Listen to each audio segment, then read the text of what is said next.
Picture this. You're standing on the edge of a vast, sun-scorched desert.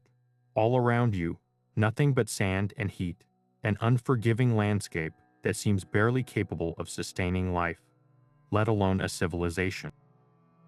And yet, just beyond the horizon, a thriving society of millions is flourishing. How is that possible? How did ancient Egypt, a civilization built in one of the most arid places on Earth, not only survive but thrive, feeding vast populations for thousands of years? It sounds almost like magic, but the truth is even more remarkable. This is the mystery we're about to explore, the incredible story of how Egyptian farmers accomplished what seems impossible. With no modern technology, no machinery, and only the resources nature provided, they turned a barren landscape into the breadbasket of the ancient world. Their methods were so advanced, so ingeniously simple, that they laid the foundations for one of history's most enduring empires. What's even more astonishing is the sheer scale of what they achieved. We're talking about millions of people, entire cities, armies, artisans, and pharaohs, all sustained by the fruits of the Nile's generosity and the brilliance of those who harnessed it. This wasn't just about growing crops, it was about foresight, cooperation, and an intimate understanding of the land and its rhythms. These farmers didn't just work the earth, they danced with it, predicting floods, storing surpluses, and creating systems so efficient that their legacy would echo across millennia. They faced challenges we can hardly imagine today: unpredictable river patterns, scorching heat, and the constant threat of famine. Yet they not only persevered, they excelled. Their story is one of resilience, innovation, and a deep connection to the environment that modern agriculture is only beginning to rediscover. So if you've ever wondered how humanity's greatest civilizations overcame seemingly insurmountable odds, you're in the right place. This journey will take us deep into the heart of ancient Egypt's agricultural genius. Uncovering the secrets behind their astonishing productivity, we'll explore the tools they used, the strategies they employed, and the social structures that made it all possible. This isn't just a history lesson, it's a testament to human ingenuity, a reminder that sometimes the most advanced solutions are also the simplest.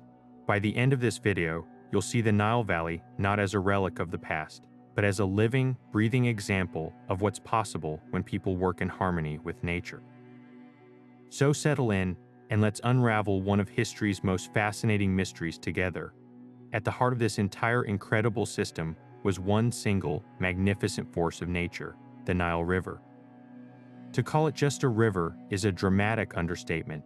It was the very lifeblood of the civilization, the absolute foundation upon which everything else was built. Imagine it not as a feature on the landscape, but as the central character in the story of Egypt. The ancient Egyptians themselves understood this profound connection, which is why they so poetically described their world as two distinct lands. There was the Desert, the red land, the vast, terrifying, and barren desert that surrounded them on both sides. This was a place of death and danger, a constant reminder of the harsh world just beyond their borders. And then there was the Kemet, the black land. This was the precious, narrow strip of dark, rich soil deposited by the Nile's floods. This wasn't just dirt, it was life itself. The stark contrast between the deep black soil and the endless red desert visually defined the Egyptian world, a daily reminder of how precarious and precious their existence truly was. This entire cycle of life was governed by a single, predictable, yet utterly monumental event: the annual inundation. Unlike the unpredictable and often destructive floods of other rivers, the Nile's flood was so reliable it became the very clock by which Egyptian society set its calendar. Their year was divided into 3 seasons, all directly tied to the river's behavior: Akhet, the season of inundation, when the Nile would overflow its banks; Perit, the season of emergence, when the waters receded and the land was ready for planting; and Shemu, the season of harvest, the dry period when crops were gathered. The magic of this flood lay in its source. The Nile's water didn't come from local rains, but from the heavy summer rainfall far to the south in the highlands of Ethiopia. This water would surge northward, arriving in Egypt around late July, carrying within it the key to their survival: silt. This nutrient-rich silt washed down from volcanic highlands, was like an annual gift from the gods. As the floodwaters slowly spread across the valley, they deposited this layer of incredibly fertile mud over the farmlands. This process naturally irrigated the fields, soaked the parched earth, and most importantly, replenished the soil with essential minerals and organic matter. The river was performing the functions of a massive, natural fertilizer spreader and irrigation system every single year, completely free of charge. This annual renewal meant that the same fields could be cultivated for generation after generation without ever becoming exhausted. The land was perpetually fertile, a self-sustaining agricultural engine that allowed Egyptian farmers to achieve yields that were the envy of the ancient world. This wasn't just a water source, it was a partner in cultivation, a predictable, life-giving force that set the rhythm for everything from farming to religious festivals. The entire civilization literally rose and fell with its waters. But harnessing this incredible natural resource required more than just waiting for the water to arrive. It demanded precise prediction. The entire civilization depended on knowing exactly how high the river would rise, and the ancient Egyptians developed a remarkably sophisticated system to do just that. Scattered at strategic points along the river, from the southern frontier at Aswan all the way north to the delta, were special structures known as Nilometers. These weren't just simple measuring sticks. They were masterpieces of hydraulic engineering and vital instruments of state. The most common design was a stone staircase that descended directly into the river with cubits, an ancient unit of measurement deeply carved into the walls. As the water level rose, priests would simply descend the steps and read the markings. Other Nilometers were elaborate, column-lined wells connected to the Nile by a tunnel, allowing for a calmer, more precise measurement of the water level away from the river's current. The responsibility for reading these sacred gauges fell to a powerful class of priest officials. These men were more than just religious figures. They were the data scientists and economic planners of their time. They would meticulously track the rising water day by day, recording the levels with immense care. This data was anything but trivial. It was the key to forecasting the kingdom's future. A rise of 12 cubits promised a bare minimum harvest, a level that would bring anxiety and the threat of hunger. 16 cubits, however, was the ideal, the magic number that signaled a perfect, abundant flood enough water to saturate the fields and deposit a thick, generous layer of fertile silt, but not so much as to be destructive. The most dreaded reading was anything over 18 cubits, which signaled a flood so violent it could wash away entire villages, destroy canals, and drown livestock. This information was immediately couriered to the Pharaoh's court, where it became the foundation for every major decision for the coming year. The Nilometer reading was, in effect, the state's annual budget. A high forecast meant massive harvests, which translated to higher tax revenues collected in grain. This grain was the nation's wealth, its currency for trade, and its insurance against famine. It fed the army, paid the laborers building the pyramids and temples, and supplied the vast network of scribes and officials. A low forecast triggered a completely different set of protocols: the rationing of grain from state silos, the planning of emergency imports, and the calculation of reduced taxes to prevent unrest. The entire Egyptian economy, from the pharaoh's treasury down to the smallest farmer, operated on the data provided by these stone staircases. It was a system of breathtaking foresight, turning the unpredictable force of a river into a manageable, calculable resource that fed millions for 3,000 years. Now, with the life-giving waters of the Nile meticulously measured and its bounty forecast, the next monumental challenge began: actually getting that water onto the fields and managing it with absolute precision. This is where the true genius of the Egyptian farmer shines through. They didn't just passively receive the flood, they actively sculpted the very landscape to command it. Their solution was a masterpiece of practical engineering known as the basin irrigation system, a method so effective and elegantly simple that it remains admired by agronomists to this day. Imagine looking down from above on the Nile Valley during the inundation. You wouldn't see a single vast inland sea. Instead, the landscape would be transformed into a breathtaking geometric mosaic. The farmers had divided the entire floodplain into a massive grid of individual square or rectangular plots, each one known as a basin. These basins were not small garden patches. Some could be as large as 2,000 acres, a vast expanse of land meticulously organized for maximum efficiency. The borders of each basin were defined by thick, tall embankments made of packed earth and mud. Think of these not as simple fences, but as sturdy dams, built strong enough to hold back the tremendous pressure of the rising floodwaters. This network of banks formed the fundamental infrastructure of Egyptian agriculture, a man-made geography designed to work in perfect harmony with nature's rhythm. The process was a carefully choreographed annual dance. As the Nile swelled and spilled over its banks, a complex, pre-arranged sequence would begin. Farmers, guided by regional officials, would deliberately breach the larger feeder canals at the perfect moment, allowing the silty, brown water to rush into the network of smaller channels that fed these individual basins. One by one, the basins would be flooded, each one becoming a temporary, shallow, inland lake. The water wasn't allowed to just rush in and out. It was held captive within these earthen walls for a critical period of 40 to 60 days.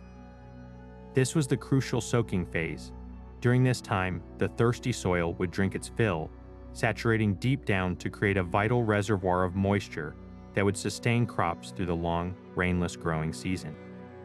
Even more importantly, the water itself would slow down and become still.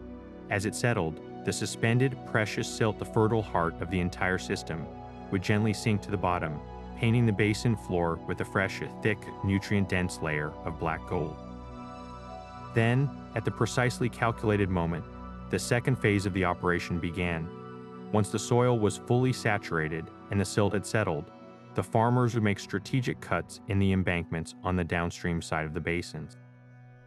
The water, now cleared of its precious sediment, would slowly drain away, either back into the Nile or into a lower-lying basin that was still being filled. What was left behind was nothing short of miraculous. The field was not a sodden, muddy mess. It was perfectly prepared, a vast expanse of deep, soft, moist, and incredibly fertile soil, pre-fertilized and pre-irrigated, requiring no plowing, no tilling, and no additional watering before planting. The farmers could simply walk onto this perfect seedbed and begin sowing their crops directly into the moist silt. The basin system essentially turned the entire Nile Valley into a massive, self-fertilizing, self-irrigating garden plot. It eliminated the back-breaking labor of initial plowing and guaranteed incredibly high yields with a level of efficiency that wouldn't be matched in many parts of the world for thousands of years. This was the hidden machinery, the physical engine of production that translated the Nile's flood into the bread that fed the millions. But managing the grand-scale basin system was only half the story. What happened when the Nile's floodwaters finally receded and the blazing sun began to bake the earth once more? The vast network of canals and basins had done its job of saturating the soil, but growing crops to maturity required a constant, reliable supply of water throughout the long, dry season. This presented a new and critical challenge: how to move water from the canals and river onto the fields day after day, especially to those plots that sat on higher ground beyond the reach of gravity-fed flow. The solution to this problem was a device of such elegant simplicity and profound impact that it fundamentally changed the agricultural potential of the entire region. It was called the shaduf. Picture a long wooden pole balanced perfectly across the fork of an upright post, much like a seesaw. On one end of this pole hangs a counterweight, typically a heavy lump of dried mud or a stone. On the other end is a bucket made of animal skin or woven reeds. This, in its complete form, is the shaduf. Its operation was a study in beautiful, efficient physics. A farmer would pull down on the bucket end, using his body weight to lower it into the water source. Thanks to the counterweight on the opposite side, this action required surprisingly little effort. He would fill the bucket and then simply let go.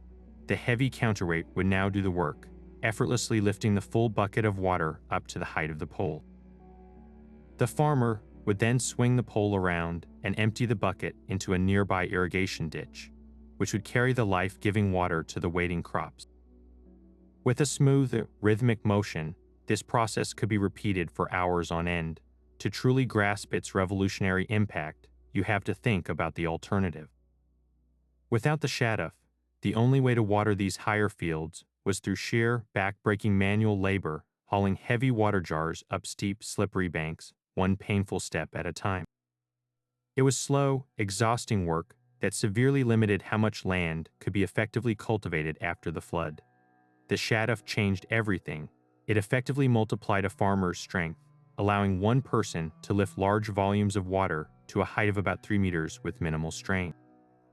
This seemingly simple Chinese letter, or lever, wasn't just a tool, it was a force multiplier that dramatically expanded the empire of arable land. Its introduction, likely during the time of the New Kingdom, set off a quiet agricultural revolution.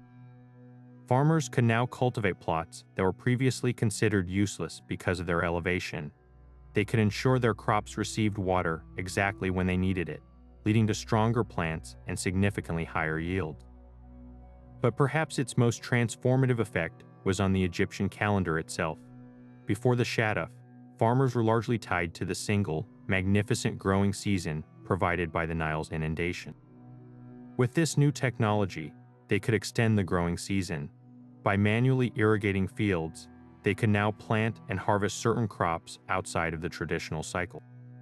This was a monumental shift. It wasn't just about getting more from the land, it was about making the land work for them on their own terms, breaking free from the rigid, if predictable, timetable of the river.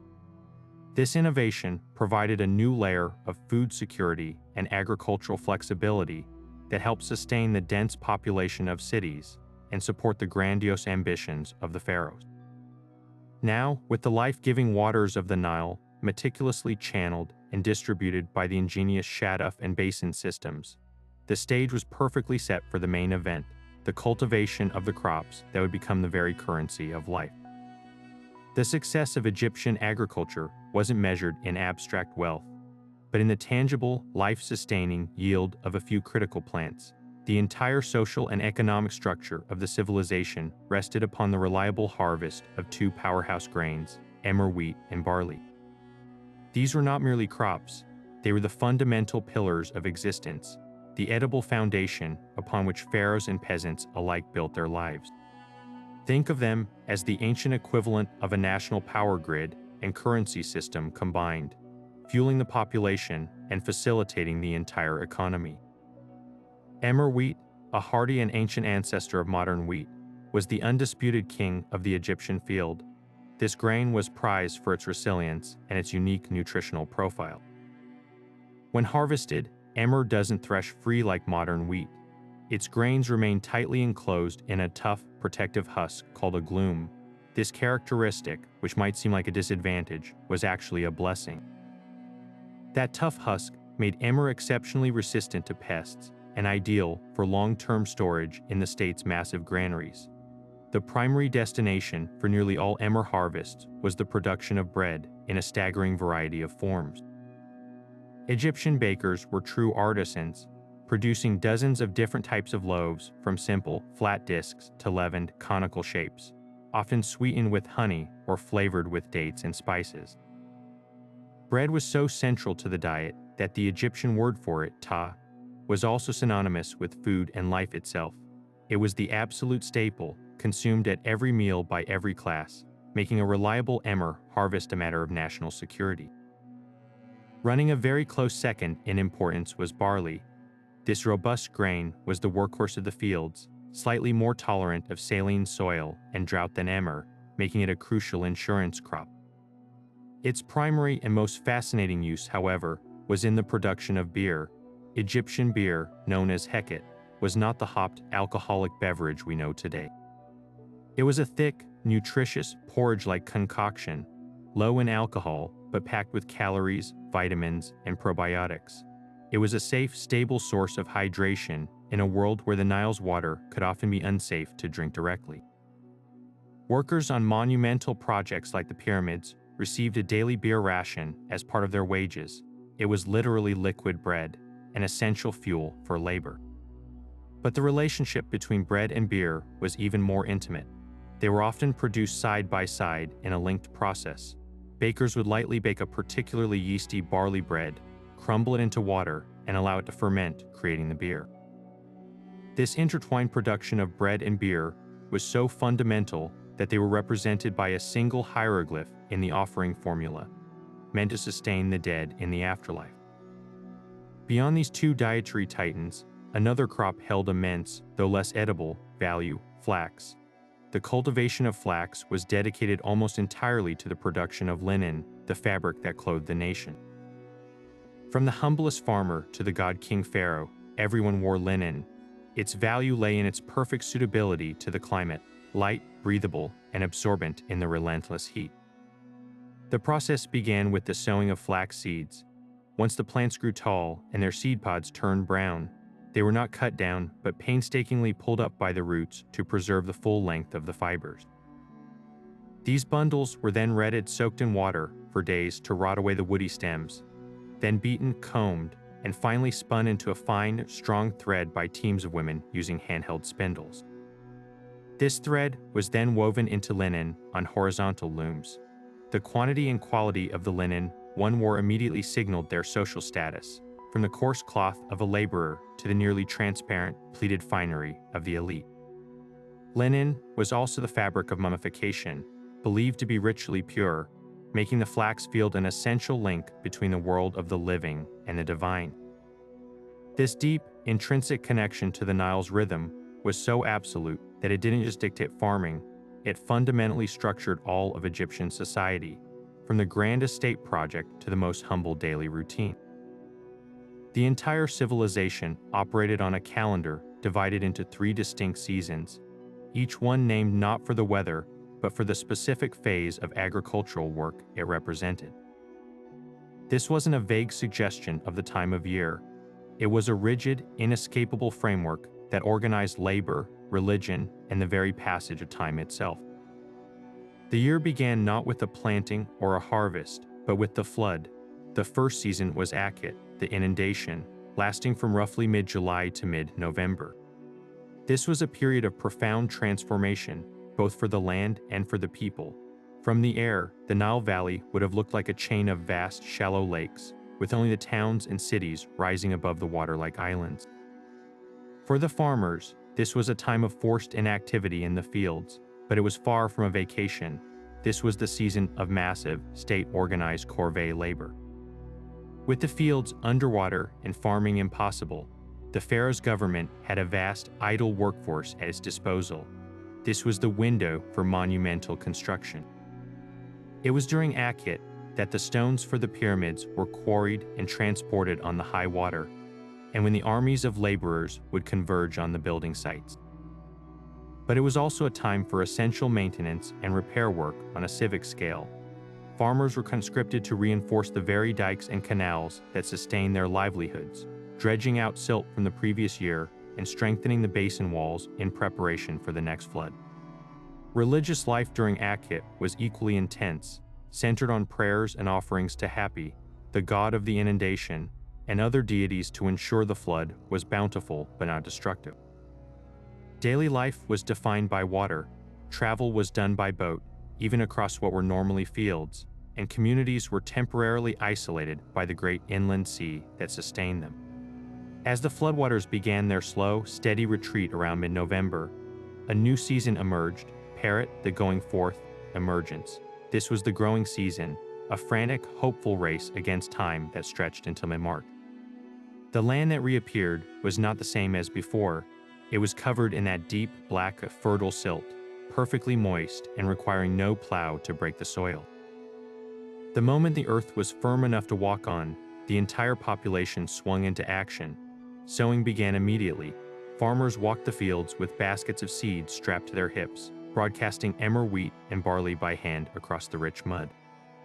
They would then follow with herds of sheep, goats, or pigs, driven onto the fields to tread the seeds firmly into the fertile ground, protecting them from birds and ensuring good soil contact. This was the most critical and vulnerable period of the entire year.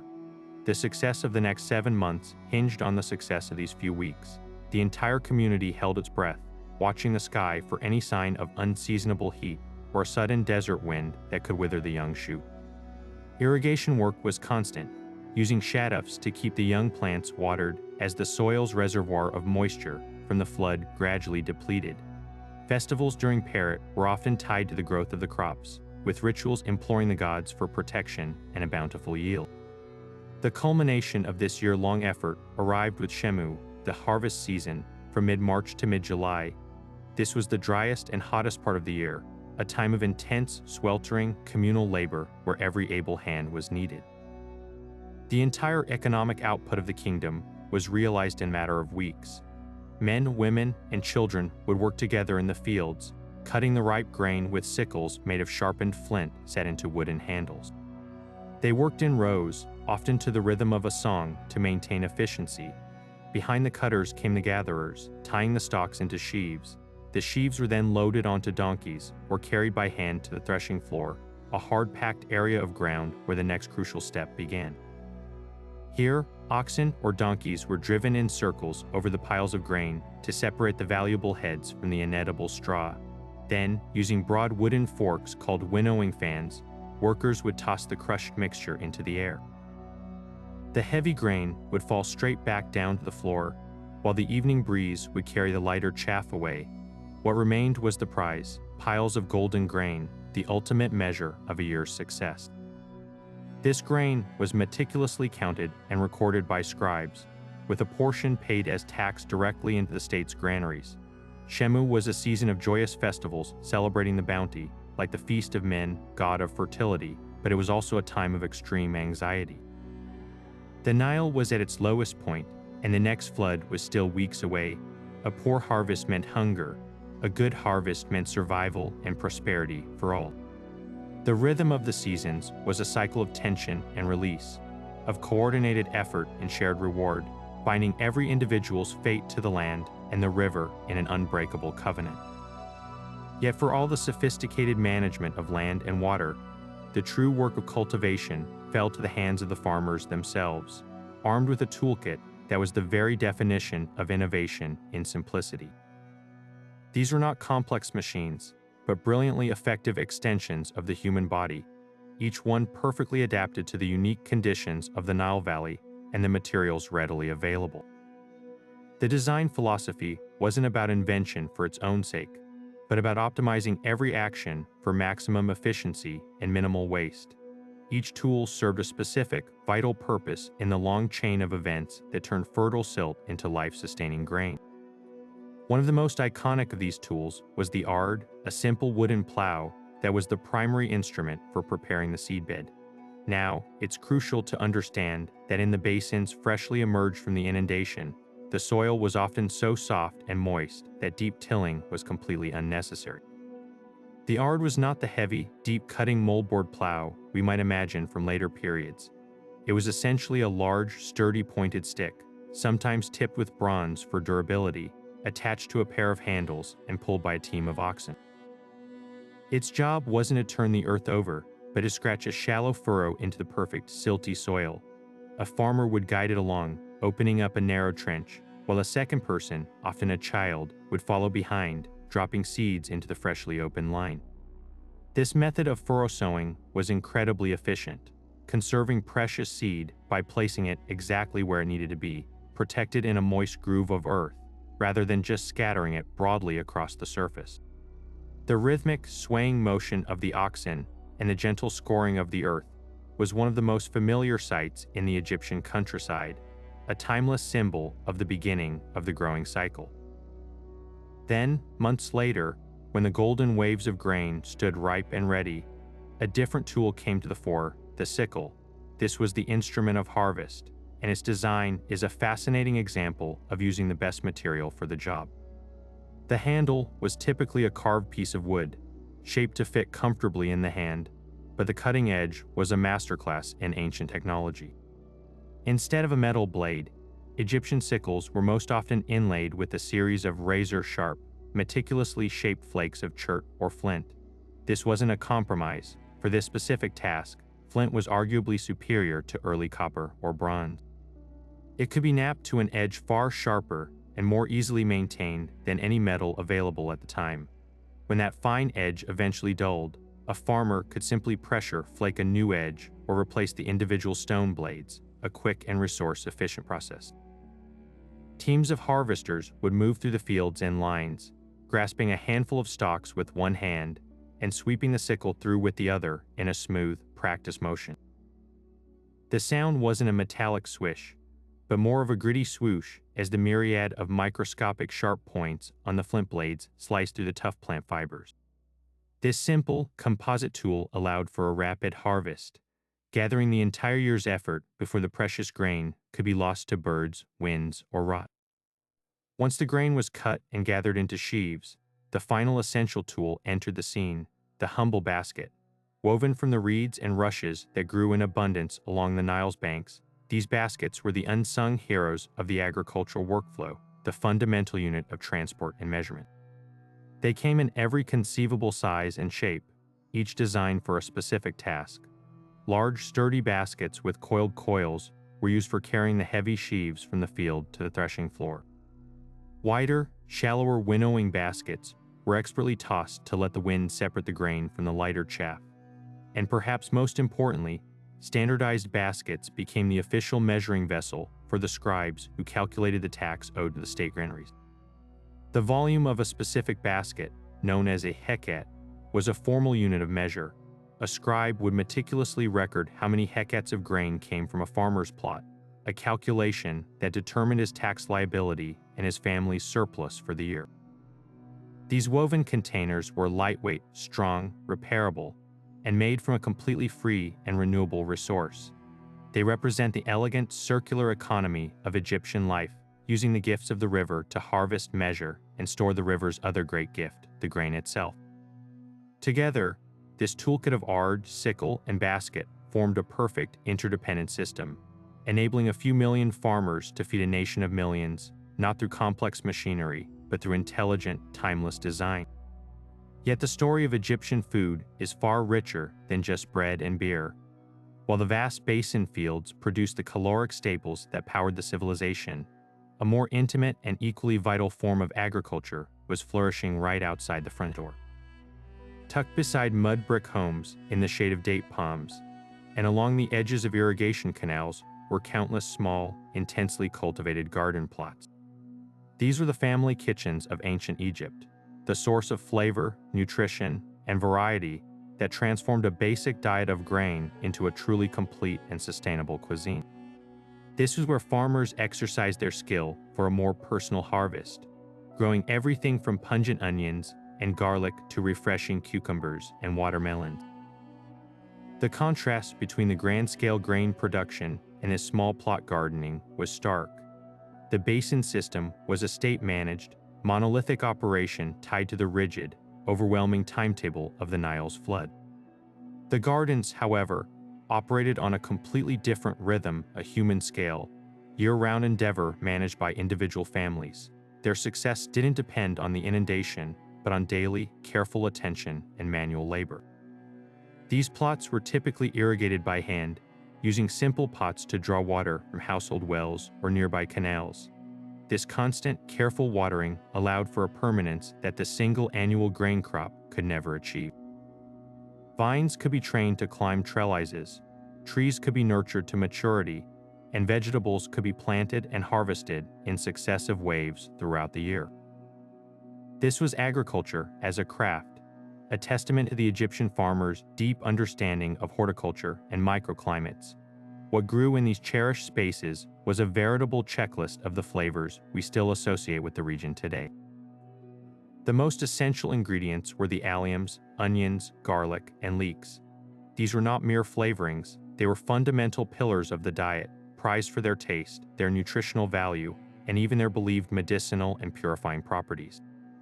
Workers at Deir el-Medina, the village of the royal tomb builders, received regular rations of these vegetables as part of their pay. Lentils and chickpeas provided a crucial source of protein, especially for the vast majority of the population who ate meat only on rare, festive occasions. These legumes could be dried and stored for months, then boiled into nutritious stews or mashed into pastes, offering a hearty and filling complement to the daily bread. But the gardens also provided delightful seasonal treats that added bursts of freshness and sweetness. archaeobotanical evidence and tomb paintings reveal a surprising variety of produce. Cucumbers and melons were especially popular, their high water content offering a refreshing and hydrating respite from the relentless desert heat. There were lettuces, grown not just for food but also associated with Min, the god of fertility, due to their rapid growth and milky sap. Figs, dates, and pomegranates from small courtyard trees provided natural sugars and vitamins. The Egyptian palate clearly appreciated a diverse range of tastes and textures. They even cultivated herbs like cilantro, dill, and mint to season their food. This incredible variety did more than just prevent malnutrition, it created a cuisine. It allowed for boiled meats to be flavored with garlic and leeks, for bread to be served with a side of chickpea mash, and for a simple meal to end with a slice of sweet, sun-ripened melon. This practice of home gardening reveals a more nuanced, layered picture of ancient Egyptian society. It shows an incredible degree of self-sufficiency and nutritional wisdom at the household level. While the state granaries ensured no one would starve, it was these family plots that ensured people could truly thrive. They provided the essential vitamins and minerals missing from a purely grain-based diet, boosting overall health and immunity. The gardens also represent a form of personal wealth and security that existed outside the state's taxing authority. A family's plot was their own to manage, their own to harvest, a private bounty that supplemented their official rations. This decentralized, bottom-up system of food production was the perfect complement to the top-down, state-controlled grain economy. Together, they formed a resilient, multi-layered agricultural network that could withstand shocks and provide not just sustenance, but a rich and varied diet for millions, making life in the arid Nile Valley not just possible, but pleasantly flavorful. This incredible productivity, from the vast basin fields to the humble family gardens, created an immense surplus of food, but that bounty didn't just sustain individual families, it fueled an entire civilization. The entire agricultural system, for all its decentralized ingenuity, was ultimately orchestrated from the top down in a remarkably sophisticated command economy. At the very apex of this structure stood the pharaoh, who was not merely a ruler in a political sense, but was legally and theologically considered the ultimate owner of all the land and everything it produced. This wasn't an abstract concept, it was the practical foundation of the state's power. The pharaoh was the earthly embodiment of the god Horus, the divine intermediary responsible for ensuring the Nile's flood, and by extension, the survival of his people. In return for this divine service, the entire harvest of Egypt was, in theory, his. This ownership was exercised through a vast and meticulous bureaucracy, the engine of the state, run by the vizier and his army of scribes. These officials were the true managers of the Egyptian economy. Their primary tool was the census. Before and after every harvest, scribes would fan out across the countryside to assess the expected yield and then record the actual yield of every field. They measured plots with knotted ropes, calculated the volume of grain threshed on the circular floors, and noted it all down on their papyrus scrolls. This data was the lifeblood of the state. Based on these precise calculations, they determined the tax liability for every farmer, for every estate, and for every temple. The standard tax rate was approximately 1/5 of the total harvest, though it could fluctuate based on the Nilometers forecast. This grain wasn't seen as a punitive taking, it was the divine share, the pharaoh's portion for his role as the guarantor of the flood. The physical destination for this river of grain was the state granary. These were not simple storage sheds, but enormous, complex, and strategically vital institutions, the ancient equivalent of both the National Bank and the Strategic Oil Reserve. Built from mud brick, they were designed for perfect functionality, with thick walls to keep the interior cool and ventilated, and located near riverbanks or canals for easy transport. From the outside, they often looked like a series of tall, domed cones or long, vaulted structures. Inside, they were a hive of activity. Officials with titles like Overseer of the Granaries or Scribe of the Granary managed teams of workers who used standardized baskets to measure the incoming grain. They poured it into large, sealed bins. Each transaction carefully recorded so much grain received from the estate of the nobleman Murr. so much from the farmers of the village of Persecum. The granaries were the ultimate safeguard. In years of plenty, they filled to bursting.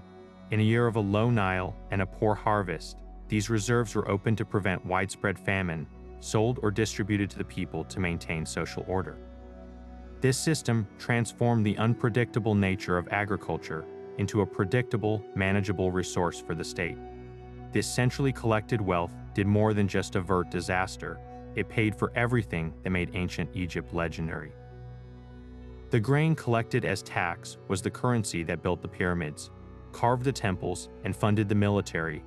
When the pharaoh wanted to construct his tomb, he didn't pay the workers with coins. He paid them with bread, beer, and grain from the state granaries. The thousands of laborers who dragged stone blocks under the scorching sun were essentially civil servants, receiving a regular monthly ration of emmer wheat and barley, along with fish, vegetables, and beer, all drawn from the immense surplus collected by the state. This same system supplied the army on its campaigns, fed the priests serving in the temples, and sustained the thousands of artists, scribes, and administrators who formed the backbone of the government. The entire monumental culture of Egypt, to its most enduring achievements and symbols of power, was quite literally built on and paid for by the measured hecats of grain taxed from the black land of Kemet. It was a perfect self-reinforcing cycle. The Nile's flood grew the grain filled the granaries, and the granaries empowered the pharaoh to command the labor that both maintained the agricultural system and glorified the gods who were believed to control it all. All of this, the Nilometers, the basin irrigation, the shaduf, the back-breaking labor, culminated in a single, tangible result: an overwhelming, unprecedented surplus of grain. This surplus was the fundamental economic engine of Egypt, but its most spectacular and enduring application was in the construction of the very monuments that define ancient Egypt in our imaginations today. The Great Pyramid of Giza, the temples of Karnak, the tombs in the Valley of the Kings, these were not just feats of architectural genius, they were the ultimate expression of agricultural abundance. They were quite literally built from grain, transformed through human labor into stone. To grasp the sheer scale of this undertaking, consider the workforce required.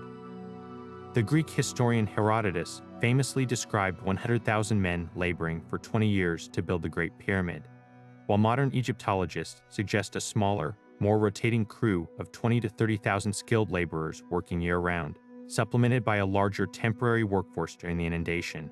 The numbers remain staggering. This was not a slave-driven mob, as often depicted in Hollywood, but a highly organized corps of state employees, and every single one of them, from the master sculptor to the water bearer, needed to be fed, clothed, and paid. This is where the state granary system revealed its true power. The pharaoh could not command this army of labor without first commanding an army of grain. The logistics of feeding this operation were a monumental achievement in themselves. Every day, at a site like Giza, the administration had to provide a full day's ration for tens of thousands of people. The core of this ration was the emmer wheat and barley taxed from up and down the Nile Valley. Archaeological evidence from worker settlements, like those unearthed near the pyramids, provides a fascinating window into this system. The diets of these laborers were surprisingly good, a testament to their valued status. They received a daily allotment of bread, often in the form of dense, nutritious loaves, and a certain number of jars of beer, which provided essential calories and safe hydration. But it wasn't just grain. Records from Deir el-Medina show that workers also received regular rations of fish, vegetables like onions and garlic, and even occasional portions of meat from cattle, sheep, and goats. This protein-rich diet was crucial for maintaining the strength needed for such physically demanding work. This supply chain was the true backbone of the construction project. Think of the bureaucrats in the capital, calculating the exact tonnage of grain needed per month from the granaries of Memphis and Heliopolis to feed the workforce at Giza. That grain would be loaded onto a fleet of cargo boats to sail down the Nile, then transferred to donkeys and carts for the final journey to the plateau. At the site, teams of bakers and brewers worked around the clock in massive, centralized kitchens to transform the raw grain into the daily bread and beer. Scribes stood by, meticulously recording every sack of flour and every jar of beer distributed to the work crews, ensuring not a single calorie was wasted. The entire operation was a perfectly synchronized machine, and its fuel was the agricultural surplus. Without the predictable, overwhelming abundance provided by the Nile's flood and the basin irrigation system, not a single stone could have been quarried, let alone set into place. This direct link turns our understanding of these ancient wonders inside out. We look at the Great Pyramid and see a mountain of stone, but we should also see a mountain of grain. We should see the countless harvests from the fields of Middle Egypt, the carefully measured hectares of wheat paid as tax, the thousands of loaves baked in mud brick ovens. The precision of the pyramid's alignment is matched by the precision of its logistical supply chain. The pharaoh's power was not just measured in the height of his tomb, but in the depth of his granaries. His ability to mobilize and sustain such a vast workforce for decades was the ultimate demonstration of a successful and utterly dominant agricultural system. The pyramids, therefore, are not just tombs for kings. They are the most permanent and visible receipts ever created, proof of payment in bread and beer to the people who built a civilization that would capture the world's imagination for millennia. They stand as eternal monuments to the Egyptian farmer, whose sweat and skill fed the millions and raised stone to the sky. But the ingenuity of the Egyptian farmer extended far beyond the cultivation of plants. It walked on four legs and grazed in the fields. The true agricultural revolution was a partnership between human and animal, a symbiotic relationship that multiplied the power and productivity of every household. While the Nile provided the water and the soil, it was domesticated animals that provided the muscle, the mobility, and a critical secondary food supply, creating a resilient and multifaceted farming system. This wasn't a simple matter of keeping a few pets. It was a sophisticated integration of livestock into every facet of economic life, turning animals into a versatile, dual-purpose resource that powered the civilization from the ground up. At the absolute pinnacle of this animal hierarchy stood cattle. These were not merely livestock. They were the tractors and the combines of the ancient world, a living, breathing form of agricultural technology. A team of oxen-castrated male cattle, trained for docility and immense strength, was arguably the most valuable asset a farming family or a larger estate could own. Their primary and most vital role was in plowing. Hitched to a simple wooden ard, these powerful animals could open the seeding furrows in a fraction of the time it would take a man with a hand hoe, transforming a task of days into one of hours, and allowing farmers to sow their crops at the perfect moment after the flood's retreat. But their contribution didn't end with the initial plowing. After the seeds were broadcast by hand, the same oxen, or sometimes herds of sheep or goats, would be driven back and forth across the field. This wasn't chaos. It was a carefully managed process where their hooves acted as a natural seeder, trampling the precious grains into the moist soil, protecting them from birds, and ensuring they had the perfect contact with the earth to germinate. Later, during the harvest, the threshing floor became their domain. Oxen or donkeys were driven in endless circles over the piles of cut grain, their hooves perfectly designed to break the stalks and separate the valuable kernels from the inedible chaff. This animal-powered threshing was exponentially faster and more efficient than any manual method. Beyond this brute force, cattle were a walking larder. While they were far too valuable as draft animals to be slaughtered regularly for meat, they provided a continuous supply of nutrition through dairy. Milk, which could be easily transformed into yogurt and cheese, offered a vital source of protein and fat, especially for children. Furthermore, their mere existence was a form of wealth storage. The size of a herd was a direct measure of a person's status and economic security. In the art that decorated tomb walls, nobles are consistently shown surveying their vast herds of cattle, a clear symbol of their prosperity and their ability to command the land's bounty. The relationship was so profound that several deities, most notably the goddess Hathor, were depicted as cows or with bovine features, symbolizing nourishment, motherhood, and the nurturing aspect of the divine. For the crucial tasks of logistics and transportation, one animal was indispensable, the donkey, In a land where the wheel was known but rarely used for transport over uneven desert tracks, the donkey was the undisputed champion of cargo. These remarkably sturdy, patient, and sure-footed animals were the semi-trucks of ancient Egypt, the backbone of both local trade and state-organized expeditions. On every farm, donkeys were essential for the daily haul. They transported the harvested sheaves of grain from the fields to the threshing floors, their strong backs capable of carrying heavy loads that would have taken several men to move. They carried water jars to remote garden plots and brought the final, winnowed grain to the state granaries for tax assessment. Their value skyrocketed during the Great State Project. Donkey caravans were the only practical way to move food, water, and tools to the workers building the pyramids in the desert plateau of Giza. They were equally vital for mining expeditions sent to the Sinai Peninsula or the Eastern Desert to bring back turquoise and gold.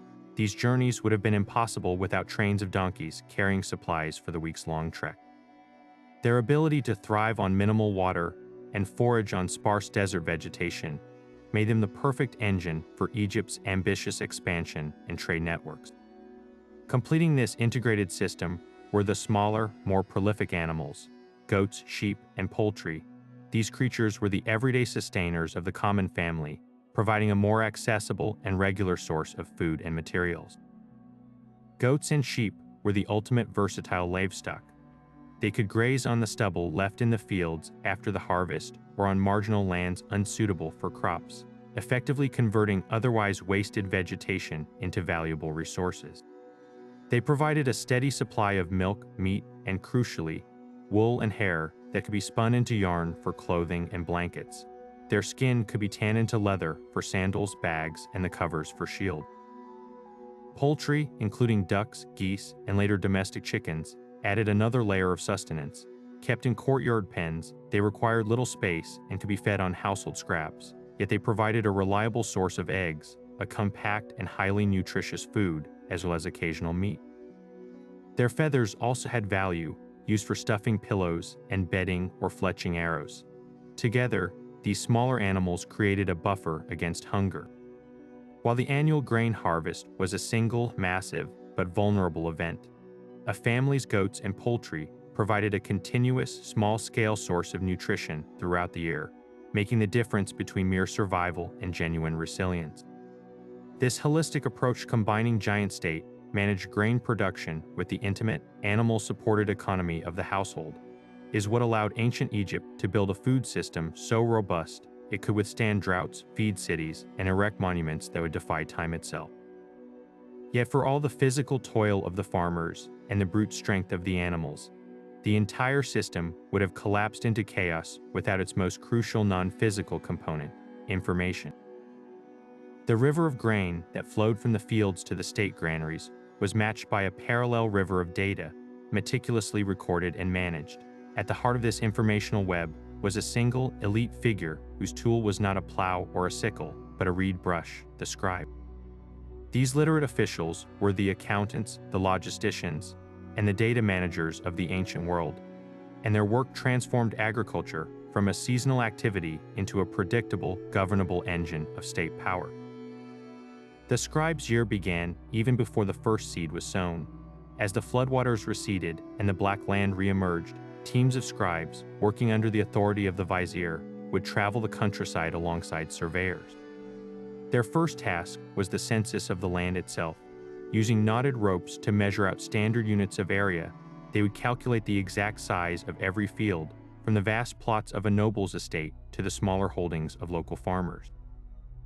This was not a casual estimation, it was a precise mathematical exercise. The scribes knew that the fertility of the land was not uniform. A field closer to the river might yield more than one on the desert's edge. Their initial assessment, recorded on their papyrus scrolls, provided the baseline, a forecast of the potential harvest from every parcel of land in the kingdom. This data was the starting point for the entire annual economic cycle. When the harvest season of Shemu arrived, the scribes' work intensified. They descended upon the threshing floors, which became open-air accounting offices buzzing with activity. As the oxen trampled the grain and the workers winnowed it, the scribes stood ready with their writing kits. Their most vital tool was a portable palette containing 2 cakes of ink, one black, made from soot, for the main text, and one red, made from ochre, for highlighting important totals or headings. They would dip their reed brushes into water, mix them with the ink, and begin their tallies on sheets of papyrus. Their script was not the formal hieroglyphs carved on temple walls, but a rapid, efficient cursive known as hieratic, a script designed for speed and practicality in daily administration. They recorded everything: the number of sheaves brought in from a specific field, the volume of grain threshed, and the final, clean yield measured in standardized units like the hecade. This raw data was then instantly transformed into the language of state power, taxation. The scribes consulted their pre-calculated tax rates, which could vary based on the quality of the land and the height of the inundation that year. They would determine the exact amount of grain that each farmer or estate owner owed to the state granaries. This process was a moment of immense gravity. For the farmer, the scribe's calculation determined whether his family would have a surplus to trade or would merely scrape by until the next harvest. For the state, it was the moment wealth was created. The scribe's entry, something like 50 hecats of emmer wheat received from the farmer knack of the village of Persecum, was not just a note, it was a legal and financial transaction, moving value from the individual to the collective coffers of the pharaoh. The final destination for both the grain and the records was the state granary, and here the scribes truly ruled. The overseer of the granaries was always a high-ranking scribe, and his staff were scribes themselves. As donkeys and porters delivered sacks of grain, scribes would be there to verify the amount against the tax record from the field. They would then direct the grain to specific storage bins, meticulously logging which bin contained how much grain from which source. Their records were so precise that they could track the age of the grain, implementing a strict first-in, first-out system to prevent spoilage. This was the kingdom's central bank, and the grain was its gold reserve. The scribes knew the exact balance of this bank at all times. When it came time to pay the workers building a pyramid or supply an army heading into Canaan, the scribes did not hand out coins.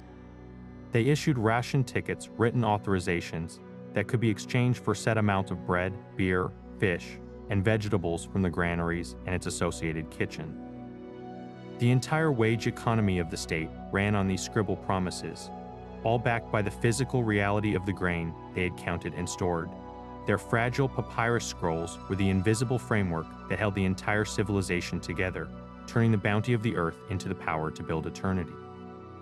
Yet for all the brilliant organization and back-breaking labor, life for an Egyptian farmer was perpetually balanced on a knife's edge.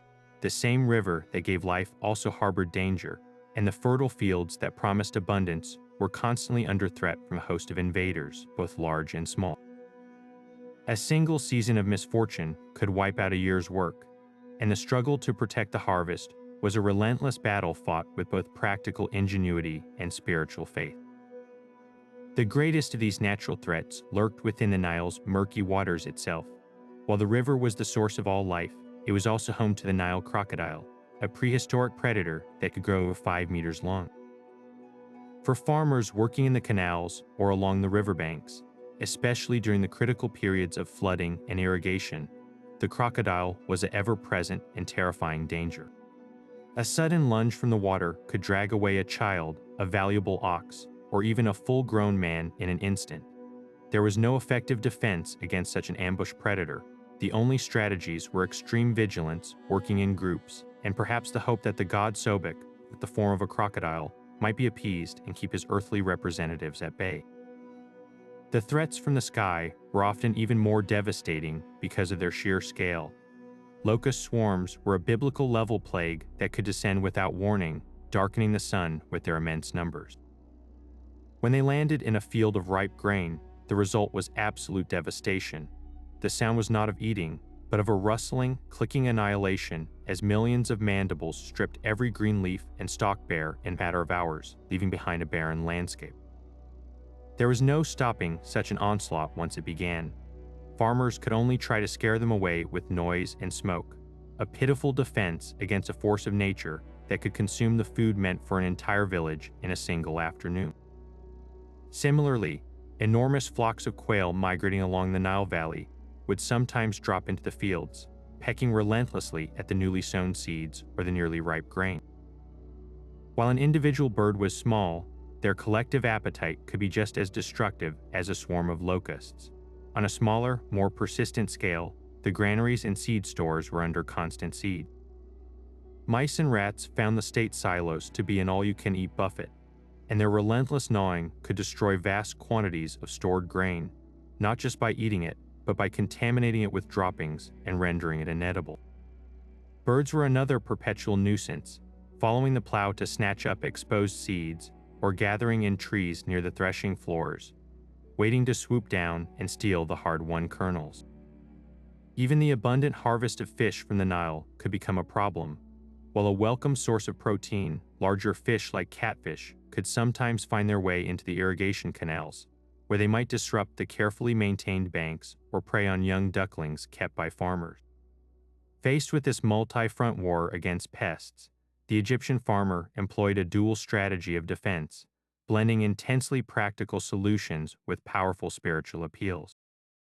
On the practical side, they were masters of passive protection. Granaries were designed with smooth, plastered walls and raised thresholds to make it difficult for rodents to climb inside. Grain was stored in sealed pottery jars or in large bins with tightly fitted lids. To protect the fields from birds, farmers would often stretch fine nets over valuable garden plots or employ children as full-time bird scarers, whose job was to shout, clap, and throw stones to keep the flocks at a distance. They kept domesticated cats not as pampered pets, but as highly valued working animals, whose natural hunting instincts were the first and best line of defense against the mice and rats that threatened the food supply. But when practical measures felt insufficient against the unpredictability of nature, they turned to the gods for reinforcement. This is where practical pest control merged seamlessly with divine intervention. The most famous example is the veneration of the cat goddess, Bastet. By the time of the New Kingdom, the domestic cat had become so intrinsically linked to the protection of grain stores that Bastet evolved from a lioness warrior goddess into a benevolent protector deity depicted as a graceful domestic cat. Prayers and small bronze votive statues of cats were offered to her in temples, asking for her favor in guarding the harvest from rodents. It was a perfect synergy. The physical cats patrolled the granaries, while their divine patroness was believed to amplify their effectiveness and bring good fortune. This approach extended to other pests as well. Farmers might appeal to Sobek, the crocodile god, not to eliminate the danger, but to hopefully keep the crocodiles content and less likely to attack. For locusts and birds, they might make offerings to Horus, the falcon-headed sky god, believing he could control the creatures of the air. These spiritual practices were not a substitute for hard work, they were an extension of it. The Egyptian world, you saw no separation between the physical and the divine realms. By combining the tangible nets, cats, and stored jars with the intangible prayers and offerings, they felt they were deploying a complete arsenal. It was a holistic system of risk management, born from the understanding that despite their best efforts, some forces were simply too powerful to control by human hands alone and required the assistance of the gods who govern the natural world. Beyond the practical tools and the meticulous organization of the state, there existed an even deeper layer of meaning to the Egyptian agricultural cycle, one that infused every aspect of farming with profound spiritual significance. The act of planting a seed was not merely a chore, it was a sacred ritual, a reenactment of one of the most important stories in the entire Egyptian cosmos, the myth of Osiris. The intimate connection between this god and the grain reveals a world where the boundary between the physical act of farming and the divine drama of life, death, and rebirth was virtually non-existent. Osiris was one of the most beloved and significant gods in the Egyptian pantheon, the ruler of the fertile land who taught humanity the arts of agriculture, law, and civilization. According to the myth, he was murdered by his jealous brother, Set, the god of chaos and the desert. Set tricked Osiris into laying down in an elaborately decorated chest, which he then slammed shut, sealed with lead, and threw into the Nile. The chest floated out to sea and eventually came to rest in a tamarisk tree on the coast of Byblos. the grief-stricken Isis, Osiris's wife and sister, searched the world for him, found the chest, and brought his body back to Egypt to properly mourn and resurrect him. But the treacherous Set discovered the body, and in a fit of rage, he dismembered it into 14 pieces, scattering them across the length of the Nile Valley. Isis, with the help of her sister Nephthys, embarked on another heartbreaking journey, painstakingly finding every part of her husband, all except for his phallus, which had been eaten by a Nile fish. Using her powerful magic, she reassembled his body, created a replacement phallus, and fanned the breath of life back into him just long enough to conceive their son, Horus. After this, Osiris did not return to rule the land of the living, but descended to become the righteous king and judge of the dead in the underworld. This powerful story of betrayal, loss, and miraculous, if partial, rebirth was directly mirrored in the Egyptian farmers' annual experience with a precious resource, the grain. The farmers saw the life cycle of Osiris playing out in their very fields.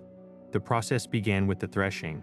After the harvest, the grain was brutally beaten and trampled by oxen, much like Osiris was assaulted and broken by Set. The winnowing process then followed, where the grain was tossed into the air so the wind could carry the inedible chaff, the husk, and the straw away, scattering it to the winds just as Set had scattered the pieces of Osiris's body across Egypt.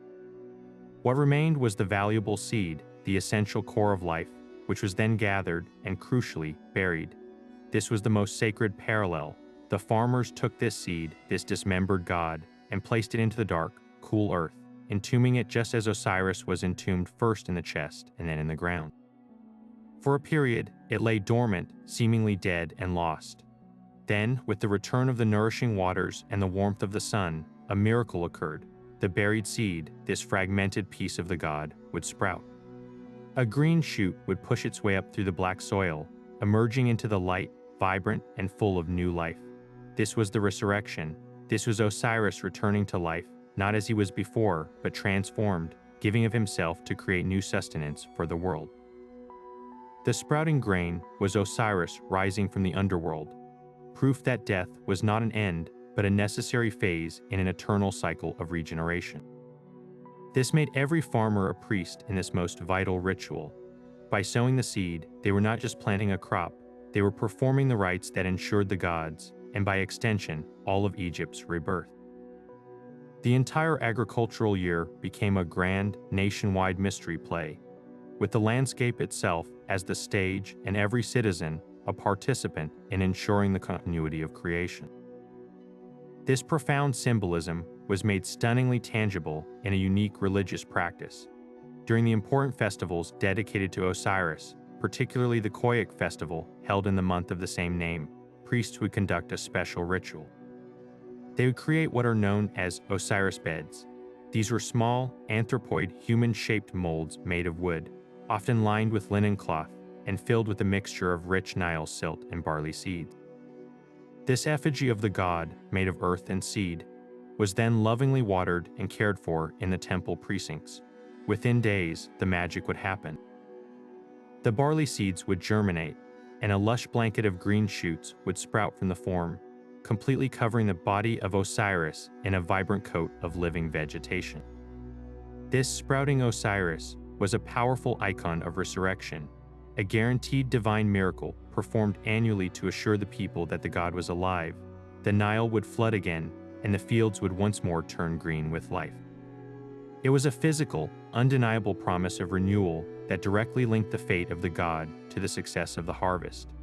To eat the bread made from the grain was to incorporate the very body of Osiris, to take his strength and his promise of eternal life into oneself. In this way, the farmer's labor in the field was the most fundamental act of worship, sustaining not just the body of the nation, but the very soul of the universe. This profound, almost sacred connection to the Nile cycle meant that the greatest terror imaginable was not war or invasion, but a silence from the river. The ultimate nightmare for an Egyptian, from the pharaoh down to the humblest laborer, was a year when the flood simply failed to arrive. This wasn't an abstract fear, it was a visceral, existential dread of watching the riverbed remain exposed, the sun baking the earth to dust, and knowing that the entire intricate system, from the granaries to the great state projects, was on the verge of catastrophic collapse. This deep-seated anxiety is not just something we infer, it is carved permanently into stone for all to see in the form of a powerful and poignant monument known as the Famine Stele. Located on Sehel Island in the Cataract region near Aswan, this granite slab is inscribed with a story that, while likely written much later during the Ptolemaic period, harkens back to a legendary time of crisis at the very dawn of the Old Kingdom. It purports to tell the events of the reign of the third dynasty Pharaoh Djoser, the builder of the Step Pyramid, some 2,600 years before the Common Era. The stele recounts a devastating catastrophe, 7 consecutive years of a drastically low Nile inundation. Try to picture the sheer scale of such a disaster. One poor flood would be challenging, draining the state reserves. 2 years would be a dire emergency, but 7 years, this was an unimaginable apocalypse unfolding in slow motion.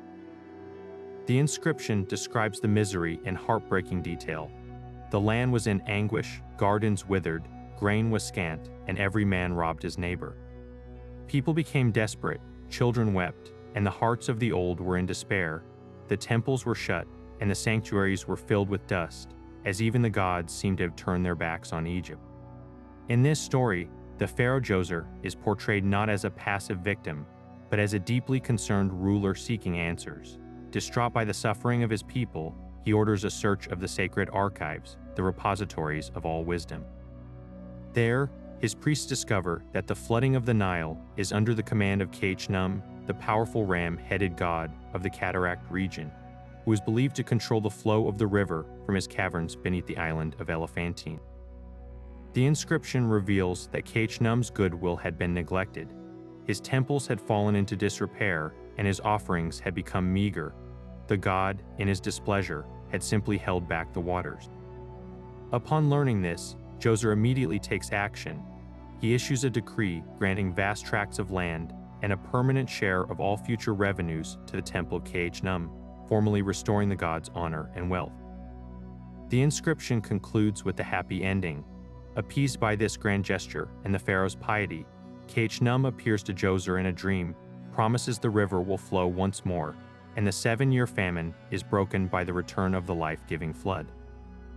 While modern Egyptologists debate the historical accuracy of the event itself, the power of the famine stele lies not in its factuality, but in its profound truth. It is a perfect crystallization of the Egyptian mindset, explaining catastrophe through a divine framework and prescribing the solution, proper reverence and maintenance of the god's cult. It underscores the absolute, non-negotiable dependency on the Nile's generosity, a force so powerful it could only be understood as the direct expression of a god's will.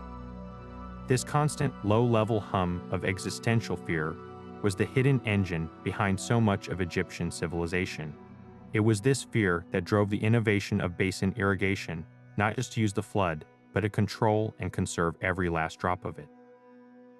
It was this fear that necessitated the creation of the massive state granary system, a national insurance policy against the inevitable lean years. It was this fear that justified the immense power of the pharaoh, for he was the sole intermediary who could, through his piety and proper ritual, ensure the gods continue to bless the land. And it was this fear, this intimate knowledge of how precariously their world was balanced, that gave such emotional power to the story of Osiris and the sprouting grain. The famine stele is more than a legend.